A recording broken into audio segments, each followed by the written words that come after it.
Each of you are supporters of the Housing First model the city adopted to help alleviate the homeless crisis in Riverside. We know that it will take years to fully implement the program. What are some things you would do, if elected, to immediately make a measurable difference to our quality of life?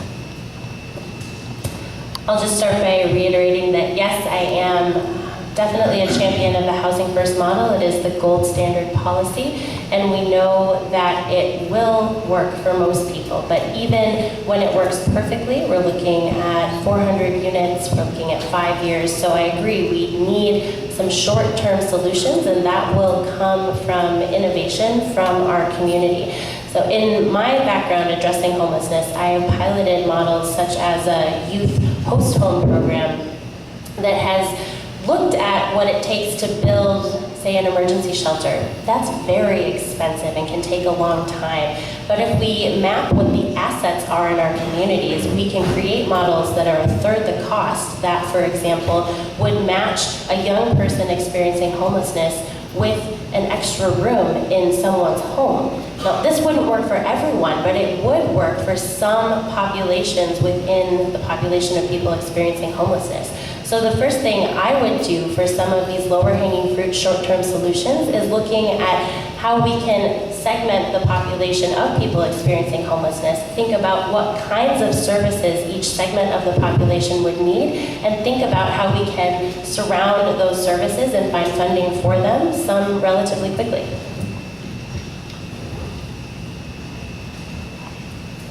Housing is a real challenge for us, and as was said, I think all three of us are supporters of the Housing First method of attempting to provide housing and assist our currently homeless population. First thing that we need to do, and the council has approved the concept, we have applied for a grant that will fund it, but the council still needs to approve ongoing operation to build out our Hewlin Place shelter that will more than double the number of shelter beds that we have available. It will provide a day drop-in center, a place where it's okay for people to be during the day. It would have laundry and shower facilities, improved medical facilities, and for the first time, it would offer mental health beds, something we lack that is critical. We are building this year in Ward 1 a 10-house, tiny house village to house formerly homeless people.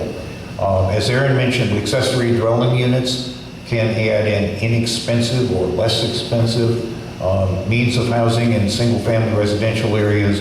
The city has approved the first round of regulations on how we accomplish that. And we need to build more affordable housing overall in partnership with the companies that do that.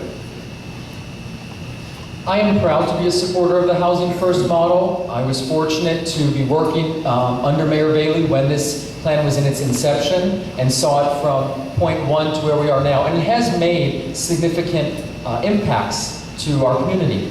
And of course, I would be in favor of the addition of beds to our homeless shelter and emergency options. However, we are poised with a county of Riverside that has adequate funding to address some of the most critical homeless needs in our region.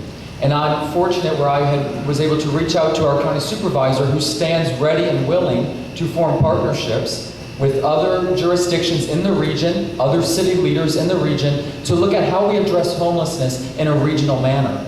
The money and the funding is there and is able to be allocated for various municipalities and jurisdictions within the county of Riverside. And that is a piece of it that is very important, because that is also both a short-term and a long-term solution. Together, those two go hand in hand. The funding is there, and we just need the voices at the table, creating the partnerships and ensuring it happens.